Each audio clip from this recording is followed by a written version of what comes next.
so different from mine, don't you say? And we couldn't be close though we tried.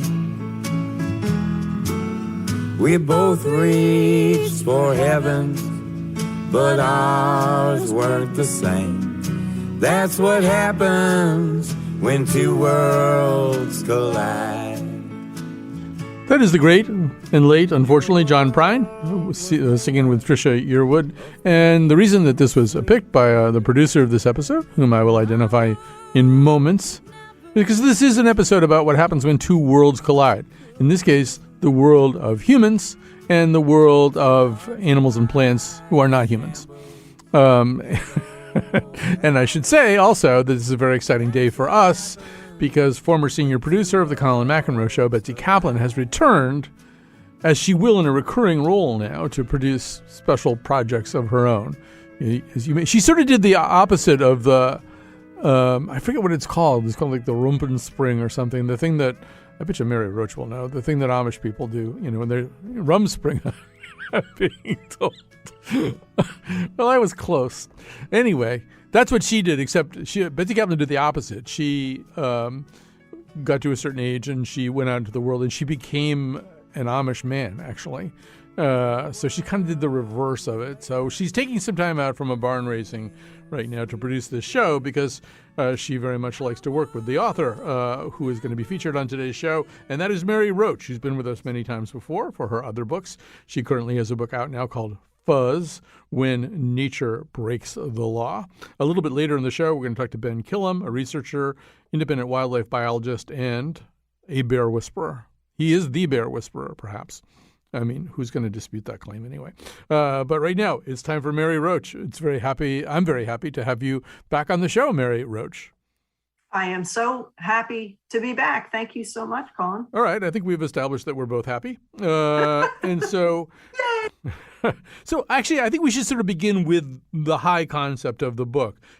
When nature breaks the law, that may seem counterintuitive to people. Laws are made basically to govern the behavior of people. It's not like a bear could be excommunicated by the church, or a slug could get warnings about something that it's doing, or a pig could be tried for murder, or rats could be served with writs. It's not like that, except that all of those things happened, right? Those things all happened.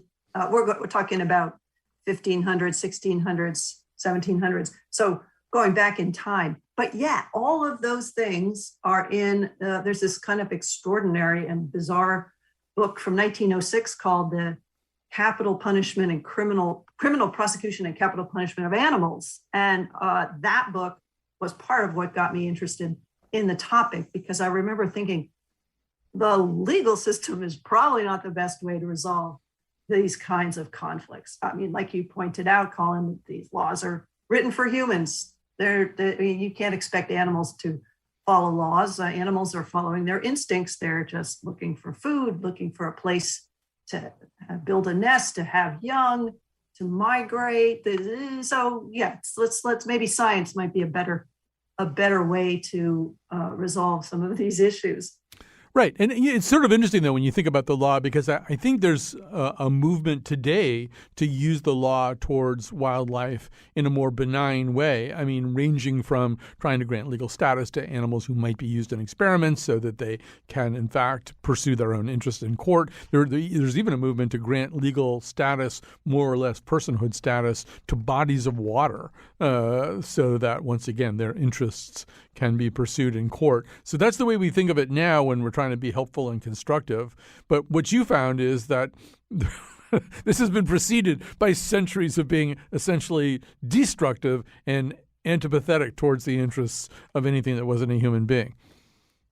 Yeah, that's right. And in granting legal status, sometimes people hear that and they think, so you're saying that bears will be able to vote, or that people that these animals, or even the river you're talking to, probably the Ganges in India. It's just a way of conferring some better protections.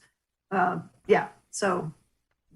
in general, the legal system is, it does, there are efforts in that area, but I focus more on the science of human-wildlife conflict and what some of the folks who do research in that world are trying to do. Right. I just should point out, in the interest of accuracy, here in Connecticut, in the town of Winsted, bears can vote, and so can sheep. And it's very important to get them in separate lines. Because it's obviously, you can imagine what would happen. So let's give some examples of. I think one of the most important things. I made this point recently because I was writing about sharks, and so I cited what's now become kind of a favorite statistic for people who want to defend sharks. Sharks get blamed for all this stuff. Sharks kill way fewer people than die in accidents related to selfie taking. So somebody like backing up a little closer to the edge of the cliff, that happens more than sharks killing people. But we talk about animals like they're this huge threat to human life. But maybe you can give the elephants in India as an example of how we do this wrong. Sure. Yeah. Well, in this country, people get very worked up about bear fatalities, but in the United States, every year between 0 and 3 people are killed by bears, and there's so many close encounters between people and bears. But one of the very rare it happens, it's a huge media story. But to put things in perspective a little bit, in this country, around a dozen to 15 people are killed by dogs, by snakes. And to put it in even more incredible perspective, in India, 500 people a year are killed in conflicts.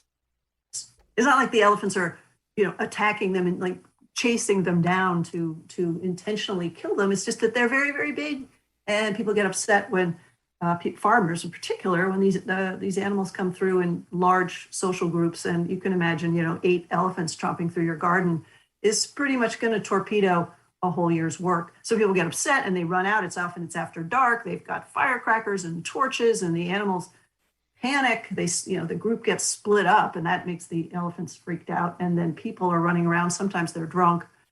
And as my mother liked to say, somebody's going to get hurt. A lot of just people stepped on, or to get bumped into by an Indian elephant is occasionally a fatal happening. So right. So one of the interesting things that you explore is what is considered a pest. And it seems as though in the animal world, as opposed to with people, it's pretty easy to figure out who a pest is and who isn't. But what's a pest in the animal world? And as you say, size does matter. I think you're more likely to be classified as a pest if you're kind of rat and mouse size as opposed to elephant sized. Intelligence is sometimes important to people. A smarter animal may have, or an ostensibly smarter animal may attract different kinds of sympathies than a less smart animal. But explore this. Actually, maybe we can explore this. You and I have a similar experience, although they're years removed, which is that you had a period of time where you're living in an apartment that had a lot of mice in it. And I'm every year invaded by mice, and it's happening right now, and I'm having to get the traps out, and I promise you I don't use glue traps. I agree that they're disgusting. But even, the most humane killing trap I can find, I feel pretty bad about the mouse. He doesn't want to harm me. So talk a little bit about sort of what kind of insights you got about all this. Well, yeah, I think the word pest, I don't like that word pest because it kind of puts the animal in the context of our existence and nothing else. And it also gives us, gives us permission to just call someone to deal with it, or to just, get traps, get whatever, and without really giving it a lot of thought. And there are ways to kind of prevent these conflicts rather than getting the traps. I don't know. It sounds. Do you live in an old house that's got kind of lots of openings for the mice? Are you storing food in your? Let's talk about your mice. I live in a grain silo, so that's part of the problem. No. I live in an old house where there's holes the mice can get through and stuff like that. And then they come in and they crawl around in the silverware drawer and they play the piano, and they just really They make themselves at home, is what I'm saying, Mary. Yeah, I lived in an apartment like that where one time in the pantry, I had a bunch of roommates. It was one of those, early 20s kind of crappy apartment buildings in Haight-Ashbury. And we had so many mice. One of them came into the pantry and there was a loaf of bread. And I don't know if it was just one or a team, but they hollowed out, kind of like boring a tunnel. They hollowed out this loaf of bread from the back so that we never knew what was happening. And then by the time they completely hollowed it out, by the time somebody noticed and grabbed the loaf of bread, it was just a shell. They were really smart. And the thing is that rodents they're pretty smart. And so are raccoons. I mean, these animals that have figured out how to benefit from our existence are often pretty clever, and you gotta kind of hand it to them. But on the other hand, having them inside your pantry or your walls or your attic is no fun. In the book, I include at the back these sort of resources for homeowners, and the Humane Society of the United States has a nice species by species guide to here are some suggestions for you, the homeowner who's being plagued by whether it's bats or house sparrows or rats or whatever it is. So, there's you can plug those holes, Colin. There's this stuff that's like steel wool, so they can't gnaw through it, and you kind of cram it into the little nooks and crannies. You could probably keep them out. All right, I could try. I'd be willing to try that because they don't feel good. And I know, right? Yeah. It's not a good feeling when you come and find one. So that's well, we should talk very specifically about your visit to New Zealand, where they have a lot of past. I have to say, I misspent quite a bit of my youth on the island of St. John in the Virgin Islands, where they brought in mongooses to kill the snakes, and the mongooses killed all the snakes in about 5 minutes. And then they just started tipping over garbage cans for centuries. And they also had sugar plantations which were overthrown in a slave revolt, and so now they have these nocturnal donkeys. It's very Midsummer Night's Dream. You walk around and suddenly this donkey will thrust its head through the underbrush at you in the middle of the night. But I mean, New Zealand's even crazier, right? It all kind of started with rabbits, which they didn't have and they brought in, and then they have to get other stuff to kill the rabbits. But you should tell the story. Oh, yeah, sure. But I was going to say the mongoose issue, same thing in Hawaii to deal with rats in the sugarcane fields, brought in mongooses. Is it mongoose? I think it's gooses. I don't know. It's gooses, I think. Is it gooses? Yeah. I kind of like mongoose. Go ahead, then. All right, mongoose. I'm just going to do it. They brought in mongoose to thinking, okay, they'll kill the rats. Well, the issue was that the rats are nocturnal and the mongoose were diurnal, so never the twain shall meet. And the mongoose, so they sort of showed up and they're like, yeah, we hear there's these things called rats, but we're finding a lot of other stuff to eat that's pretty good. And so New Zealand has this big time because, there used to be this thing called acclimatization societies. And they were people who had immigrated to New Zealand, and they kind of wanted the landscape to look and feel more like home. So they would bring in like deer so that they could, hunt like they like to do. Well, they brought in rabbits, and not that many of them, but they did what rabbits do. And pretty soon the countryside, certain parts of New Zealand was completely overrun with these rabbits that were denuding the fields and making the farmers very unhappy. So people thought, okay, let's bring in some animals that would destroy the rabbits. So they shipped them in on boats, stoats and weasels, which are sometimes the same thing. Stoats, ferrets, those long, skinny, fierce little guys. So they brought them in. And so the stoats kind of looked around. There's like, yeah, there's some rabbits, but those eggs there on the ground, because these birds are flightless. These birds in New Zealand, a lot of them, they didn't evolve with any predators, so they didn't need to fly away quickly. So they were pretty easy picking for the animals that were brought in to kill the rabbit. Fast forward, New Zealand has a ton of these stoats that have, along with the rats that have sort of abandoned ship, and possums that were brought in from a fur trade, those three species have decimated these populations of really pretty cool and extraordinarily bizarre-looking flightless birds, penguins, not just the flightless birds, some of the winged flying birds as well. Not that the flightless ones don't have wings. Anyway, so it's this situation where there's this dwindling biodiversity because of these three main invasive species. And New Zealand has decided as a society to try to eliminate those three predators: stoats, possums, and rats. There's a program called Predator Free New Zealand 2050. And that's what they're trying to do. And that's quite an undertaking. Anyway, you bring one animal in thinking this will be an easy solution. And then, of course, it's, as Donald Rumsfeld put it, the unknown unknowns. Right. The things that nobody thought about. So the people in New Zealand have kind of raised the bar even a little bit higher for themselves because they're not going to do stoat glue traps. Not that there is such a thing or that it would work, but they want to kill animals as humanely as you can under these circumstances. Yes. So just give us a little... First of all, I just want to interject and say the fun of a Mary Roach book, or a lot of the fun of the Mary Roach book, is something that we can't easily do in the compaction of a radio interview, which is all the people... the animals are funny, but the people are really funnier, and the people she meets are funnier, and the descriptions and how offices are decorated and stuff like that. And we're just not going to be able to get into that today, so you got to read the book, basically. But yeah, talk a little... You talked to this guy, I believe his name is Warburton, who's sort of the one of the driving forces behind finding a halfway decent way to kill something. Yeah, Bruce Warburton is his name, and he's with Landcare Research in New Zealand.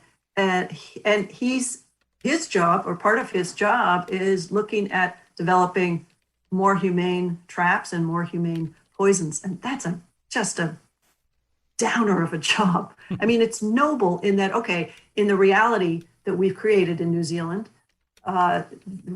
we are going to do this. They've decided we are going to do this. We are going to attempt to exterminate these three species in our homes.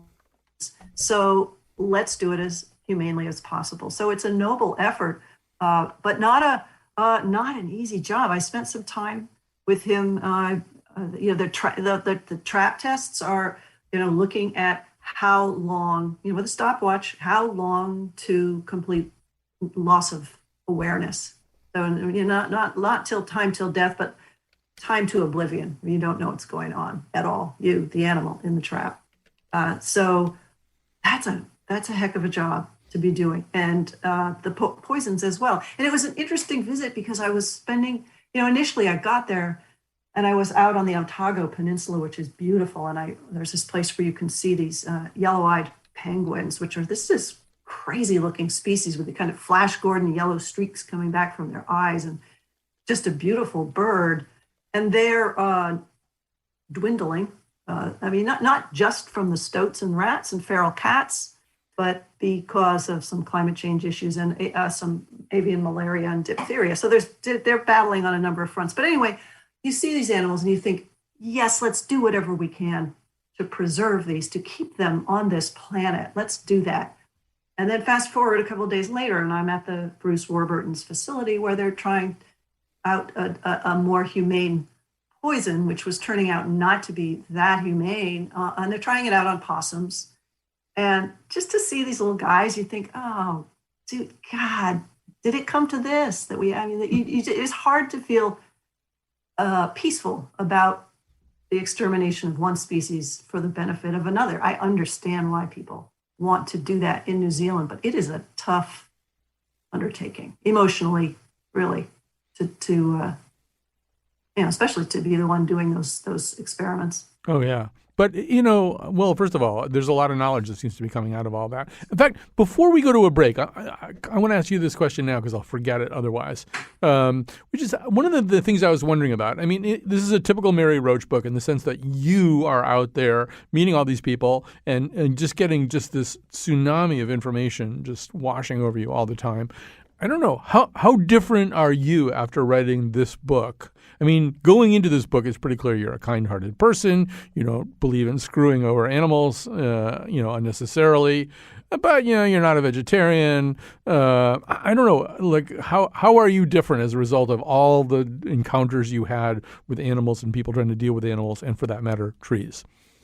Well, yeah, I've always been a kind of a softie. I'm the person who, when there's a spider in the house, my husband calls me to come, put the glass over and slide the cardboard under it, take it outside. I can't step on a spider. Who am I to do that? I don't know. and my husband's kind of like, okay, it's got a spider for you here. So I think I haven't fundamentally changed, but what's happened is a couple of things. One, I'm a little more aware of different options that are available for sort of preventing these problems, particularly with urban and even rural homeowners, and just that there are things to try before you call someone to deal with the problem, to make the problem go away. So I'm a little more. I think I've become more annoying to the people I know, because if they say something like, "Oh my God, we've got rats in the barn, so we're gonna gonna get some rat poison or what." I was like, well, have you looked at, like I just did with you? Have you looked at how they're getting in? It's like, I'm making people think about it, and they may sort of tire of me as a friend, but I do feel like that it's a good thing. I'm trying to get people to just shift their attitude a little bit, especially when it comes to these little guys, the ones that we call the pests, whether they're birds or rodents. They're beautiful, intelligent animals. A roof rat. We have roof rats in our neighborhood certain times of the year, and my initial reaction was, I saw this thing and I was like, "Holy crap! It's a rat. We got to get a trap. It's a humane trap. It's a quick kill. It'll be okay." And then I thought, this guy's not doing anything. Let's just watch the situation. I put out the wildlife camera to sort of figure out where does he live, and can we encourage him to live somewhere else. I mean, that's not a rat infestation. It's just one rat, and they're very cute. A roof rat is a very cute. It's just a squirrel with a bald tail. Honestly, they look the same. We have this. The word rat should be retired because it freaks people out. I would agree. Well, that's a whole other conversation, actually. There's Frank Skinner, who's a British commentator and a very funny guy and a big hero of mine. He says a lot of things are named wrong. First of all, he says that fly is a very lazy name for the animal we call a fly. He's like, what do the wasps think? I mean, they're probably thinking, well, we fly. How come we're not called flies? But that's a whole other. It's the whole other show. Yeah, I just saw a tweet by the Audubon Society of they showed this yellow-rumped warbler. Okay, the rump of the bird is perhaps it's hidden underneath the tail and I'm not seeing it, but there's all this yellow all over the head and the breast. And I'm like, who named this bird? Right. And as we're going to discuss in the next segment too, it turns out that albatrosses are frequently known as goonie birds. And you have to be kind of grateful that Samuel Taylor Coleridge didn't know that, because he would have had a much harder problem writing that poem if he had to call them goonie birds all the way through. Or it would have been a funnier poem. That's the other possibility. It could have been hilarious. All right. We're going to take a quick break. We're going to come back with Mary Roach after this. I'm Peter Galkey, and this is Strange Wilderness.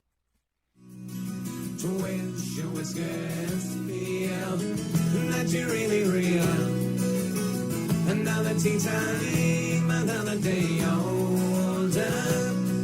Of one breath on your tiny hands. You wish you were a man who every day can tell another page. Behind your glass, you sit and look.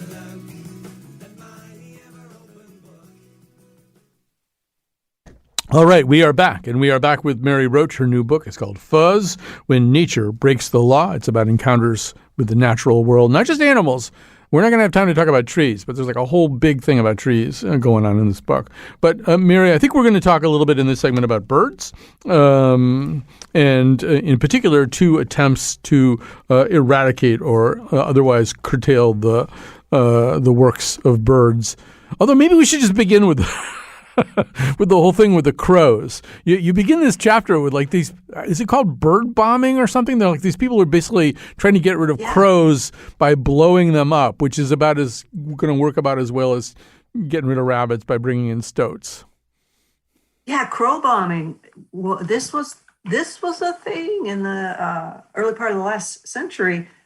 Crows were blamed for, you'd think it would just crops, that was part of it, but there was this belief that the crows were eating so many duck eggs that the hunters wouldn't have enough ducks to shoot. So and what I found kind of ironic was that the people setting up the crow bombings were often people with titles like Texas Conservation Officer, because there was a long period of time conservation wasn't quite the way we think of it today. But anyway, so what these folks would do, they figure out where the crows were roosting, and they roost in huge numbers, tens of thousands of them will be roosting in trees. So while the crows were off during the day doing their thing, feeding, eating, whatever it is they were eating, eggs, crops, these folks came in and would string up dynamite, essentially homemade, and there's studies on like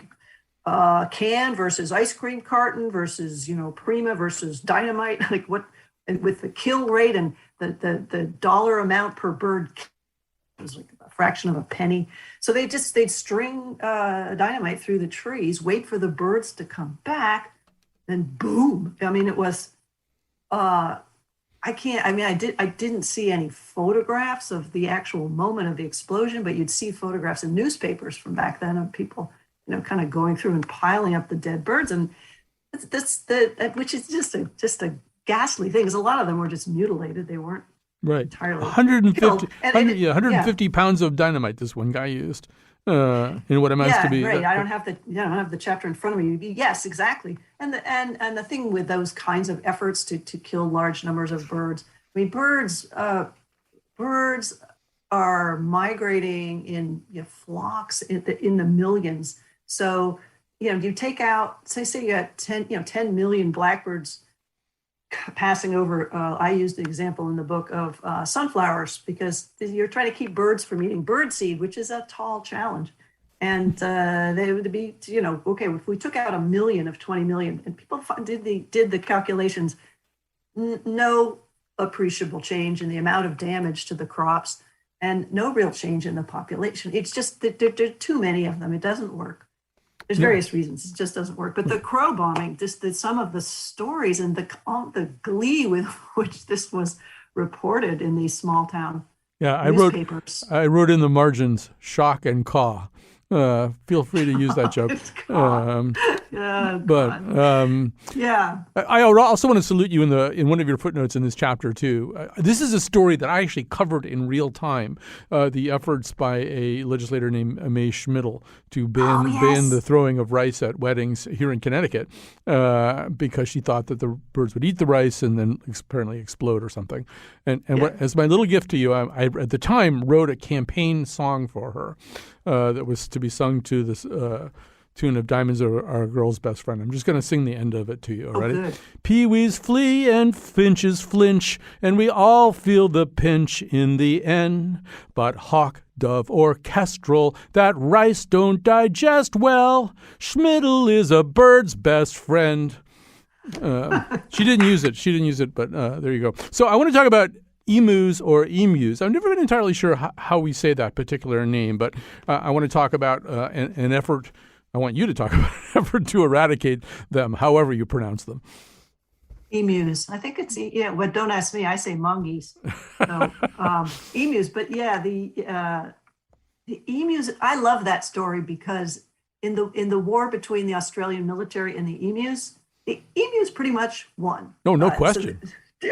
This is Western Australia, 1932, was it? 31, I think, but I'm not sure. 31, it was kind of, there's a couple episodes of it. But what was going on is these wheat farmers in the state of Western Australia were vexed by mobs of emus, large groups of emus coming in and eating the wheat. And they contacted, which was an interesting approach, they contacted the military, the Australian Defense Department, and said, could we borrow some machine guns?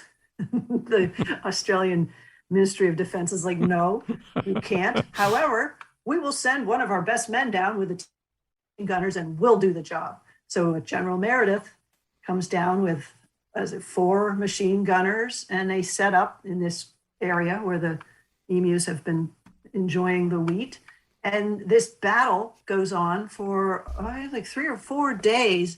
And the emus never quite get into close enough range for the machine guns to really do their thing. And it appears that emus they almost appeared invincible. I mean, General Meredith instead of being kind of embarrassed and perplexed, he was awed. He said, if I had an infantry that could withstand bullets like this, we could win any war. I mean, I'm paraphrasing him. I'm not sure. If you want the exact word, it's, if we had a military division with a bullet-carrying capacity, these birds, we could face any army in the world. That wasn't a very good Australian accent. Okay, But, thank you.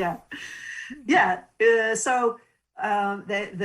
They ended up, the body count was something like 50 or something. 50 emus. And eventually they gave up. They withdrew in defeat. And there's this one of the, obviously the Australian media had a good time with this. And one of them described as the machine gunners and General Meredith were leaving along that main road, the emus sort of lined the side of the highway as though to taunt them. So the emus basically won. More than basically. I mean, look, the army backed down. I mean, you know, and I do love that scene in the book where they're like lining the road, saying, "Don't let the door hit you on the way out." So we can't really work through this whole thing because I have to save a little bit of time for our bear whisperer at the end. But kind of a sister story to that is the story, in fact, of the albatrosses and the Midway, and what actually came to be called the Second Battle of the Midway, which was, in fact, between humans and albatrosses. And this was no 4-day affair, right? This went on for years and years and years. This went on for years. Midway, before the Navy set up a base, was a seabird nesting ground. Just half a dozen species there with huge numbers of nests, raising their young, doing it year after year. So the military comes in. We're talking about World War II, and they come in and they're like, this is halfway between Asia and the United States. This would be a good place for refueling, for flights coming and going. So we're going to build a base. Sort of, okay, there's a lot of these large white birds over here near the tarmac. Well, I'm sure they'll fly away when we start taking off and landing planes. Well, they don't. The albatross is a really unflappable bird, if you can use the word unflappable for birds, which probably you can't. You just but did. they're kind of like, these big metal birds, we can deal with it. We're okay with it. And they stayed. And so the military, they turned every technology they had at the time on these birds: bazookas, mortars, pistols, burning tires. They had I think a sort of a was it infrasound? They had, I think, maybe an infrasound. They had the hand-to-hand combat. That was the most brutal one. Just like sending guys out with a club and to just whack them over the head. And because the albatross is an unflappable bird, they would just kind of sit there and wait till the blubbers got to them. And tens of thousands were killed. And in the end, it made no difference on the number of birds. The birds, the population stayed pretty constant. They tried changing the landscape. They thought, if we knock this dune out, they won't have the necessary uplift to take off. Well, that wasn't true. In fact, it just gave more access to the birds. And when they tried taking them physically and flying them to neighboring islands, they tried moving them to, far away neighboring islands, and just putting them on the next island over, sort of swapping out the eggs, just booting one bird off and putting the egg there. And the albatross sort of has this internal GPS. They're like, no, we're going back. They would find their way back. There was nothing that the Navy could do to stop albatrosses. And I think that's Midway. It's kind of a theme in your book too, Mary Roach, is that these animals just have these amazing capacities. Whether you point out that a mouse at our size would be able to leap a 20-foot wall with no running start. I mean, it's just like these animals. They have these incredible physical attributes and incredible abilities to adapt, sometimes even to naked aggression. And you do walk away with an even more a greater feeling of admiration for wildlife. That sounds very sterile. I should have said that better. But anyway, the book is really a lot of fun. No more freebies. You're going to have to read it from now on. The book is called Fuzz. It's by Mary Roach, one of our favorite guests, author of Gulp and Stiff and lots of other books like that. When Nature Breaks the Law. Mary Roach, thanks for coming back again. Oh, my pleasure, Colin. Thank you so much. Talk to you again in a few years. Okay.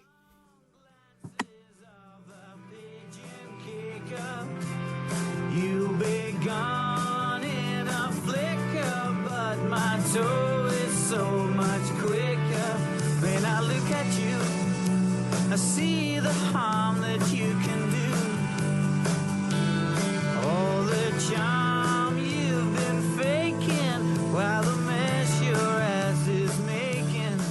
Though I try to hide, you must be using laser. All right, time to say some quick thank yous. One of them is to Kat Pastor, our technical producer, who's making all this stuff happen and sound so good here in the studio. Also very excited about the return of former senior producer of the Colin McEnroe Show, Betsy Kaplan, who left to go find herself, had many adventures, built a meth lab, became East Coast director for QAnon. But now she's back. She's back doing some special projects for us, and this is one of them.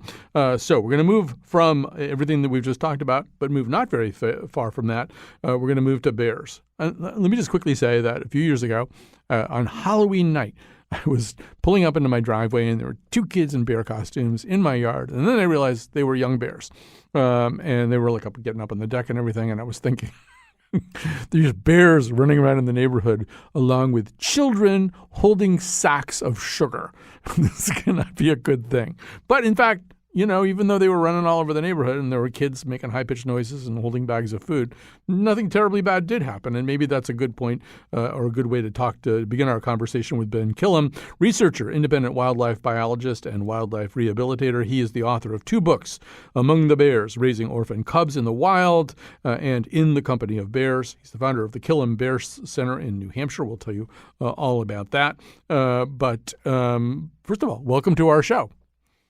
Thanks for having me. So let's begin with the obvious, and it kind of builds on some of the stuff that Mary Roach was saying, too. Bears aren't the problem. People are the problem. People do stuff to get the bears into situations they don't belong in. Tell us more about that. Yeah, they talk about nuisance bears, but it's nuisance people. You know, it's all about having food attractants, unsecured garbage, livestock without electric fences. Bears have really good noses. They have to get through the winter. They got to store 30% of their body weight in fat. If they're the average bear, a female giving birth to cubs needs to store 50% of her body weight in fat. So food becomes really valuable. It's like money to a person. It's their bank. It's whatever food they can get helps them get through the winter and survive. Right. And so, my sense of bears has always been also, they're kind of doing risk-benefit analysis all the time. They're going, okay, that food's over there. That's how far I would have to go to get that food. That's how much food it seems like there is there. Is it worth it? Is something bad going to happen to me? Am I even close to the truth about this? I feel like bears are kind of calculating things like that. Well, they are calculating, but it's the quality of food, the quantity of food, and the amount of risk that it takes to get the food. So if you have a good natural food year, the bears will stay in the forest. If there's a poor natural food year, they take the risk to get the food wherever they can find it. And that's when they start coming into villages and getting those food attractants, the easy bird feeders and the garbage and such. So this also means that sometimes by accident, and sometimes maybe not quite so by accident, humans and bears are coming into closer and closer contact all the time, and we don't necessarily understand what it is we're supposed to do or what's going to happen in that situation. Talk about the 25-foot critical distance zone. That's a good place to start, I think. Well, that's if you're out hiking on a trail and you come across the sow with young cubs. If you're in that distance, she's likely to false charge you. Send her cubs up a tree. And a false charge is a quick rush towards you, and she'll expel air, and your bodily fluids may run a little bit. But she sees you as the aggressor. She thinks you're going to attack her.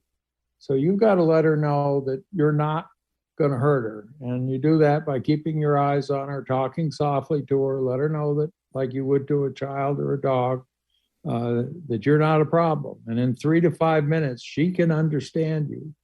And it'll de-escalate. She'll either walk away or you can turn and walk away safely. So, yeah, we've been told the wrong things, which is to make ourselves big and noisy and like we're not a good idea. Well, the problem with that is that's fine if it's a single bear, but if it's a sow with cubs, you make yourself big and noisy, you're making yourself more of a threat. You always want to de-escalate the situation. The nice thing about bears is they do understand us. Mhm. They may not understand English or be able to speak it, but they know our intentions, they know our behavior, and they can tell by the intonation of our voice what we mean. And unfortunately, we think they're from Mars. We don't understand a false charge. We don't understand when they chomp their teeth. We don't understand when they're nervous. And so I've spent an awful lot of time trying to educate the public on how to understand the bears. They have no interest in us whatsoever except for our food.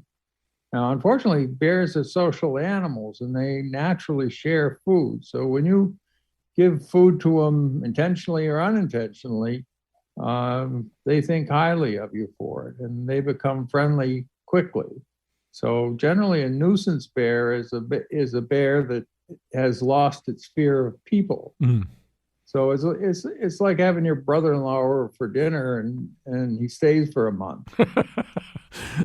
Very quickly, because I want to get to some of the other stuff that you're doing, but I mean, there's often a third party in these encounters. And here in Connecticut, that's been true out in the woods. And that's people have their dogs with them. And so, you can coach me about what to do when a bear is around. Dogs tend to make up their own minds about that. So what kind of X factor do they add to these encounters? Well, dogs should be on leashes when bears are around. The problem, dogs don't know enough. They'll go running, especially an aggressive dog will go run and chase a bear. And if it's a sow with cubs, she's going to turn around and chase the dog, and the dog's going to come back to you. And next thing you know, you've got a bear between your legs. Right.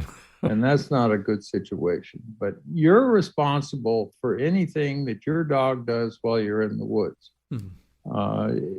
They don't have any rights to be out there chasing wildlife, chasing deer, harassing bears, or anything. So a dog on a leash is a dog that's going to stay out of trouble. Yeah, actually, I have to say that I was on a trail with my dog who was on a leash, and a pretty big bear stepped out into the trail. And my dog, who is in no danger of getting into MIT, he figured out right away that this is not something you bark at. He took a look at the bear and thought, I think I'll be quiet this one time.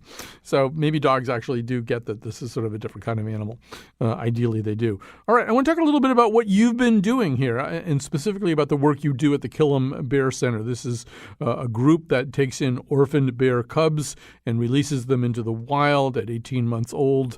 You're trying to save cubs. Often they've been orphaned, I would assume, because of hunting or for whatever reason. So what does it take to do that? What does it take to kind of to rehabilitate, if that's the right word, a bear cub? Well, it takes a lot of effort, and the cubs come to us from all kinds of circumstances. We've had rabbit hunters, dogs that go into dens and bite a cub, and then of course the mom doesn't take it very lightly, and the rabbit hunter shoots the mom, and so you get these very tiny cubs that need to be bottle fed and kept with us for a long, long time. The next group are natural abandonments. First-time moms often run out of milk because they're low in status. And when they do, they come into estrus and run off with a male, leaving their cubs behind. Those cubs will often show up at somebody's house. We can tell them because they're always grateful to be rescued. They'll crawl up my chest and give me a kiss on the lips and say, "Hey, you're the one now." And the next group is the saddest, and that's the moms that are shot at chicken coops, and the cubs are terrified. They've seen, the worst of man, pulling a gun and shooting their mother in front of them. And these cubs are scared, and it takes them a week, maybe 2 weeks, to recognize that the caregiver, in this case, my nephew Ethan, is okay. Mm-hmm. He's here to take care of us. And they'll make friends. Bears, from my research, I've found that they're the only non-human animal that are able to make friends and cooperate with strangers. So these cubs are all put together. They're from different litters, and within a week or two, they're buddies. Mm-hmm. And sometimes less time than that. And we have a large forested 11-acre enclosure that they get turned out into, and they run around as a group of buddies, sleeping in trees and sleeping with each other. And in fact, this year, it was the first time it's happened, but we had 3 wild yearlings break in and then play and wrestle with the cubs that were inside. And they were from a mother that was one of our cubs at one time, but she'd been injured in a hunting situation, and the cubs weren't very big. So the yearlings were actually smaller than the cubs of the year that we had in the enclosure. So sooner or later, you want to release them back to the wild. I mean, is it a problem that they've gotten very used to human beings, or at least to Ethan? Or, I mean, well, we use a basically single caregiver. We obviously, there's more of us when it's bottle feeding time, but the analogy I like to use is, you've got children, or somebody has children, and you go out in public, they don't go hug strangers, and bears don't either. Mm-hmm. I sent a stranger into that enclosure without one of us. You wouldn't see any bears. They wouldn't trust you. And that's what happens when they go out in the world. What makes a bear that's in a residential area that has cubs, and the cubs are raised by their natural mother in the residential area, will be residential bears. These cubs won't have any access to the residential areas because those residential females are relatively territorial and won't let them in. So very few of our bears that are released get into any kind of conflict situation. We should quickly say, though this is like a 1-hour conversation, that one of your cubs from a long time ago named Squirty is a bear that you then went on to kind of work with and observe throughout the bear's life. The bear is, 26 years old now? Should be 26 in January. That's got to be pretty amazing. And so, I mean, I don't know if Squirty's, where is Squirty? Squirty's out in the wild somewhere now? She's in the wild, but she's on a piece of property that my wife and I own. It's about 400 acres in that vicinity. And I believe she's done having cubs. She hasn't had cubs in 2 years and hasn't had any behavior like she wanted to mate or do anything like that.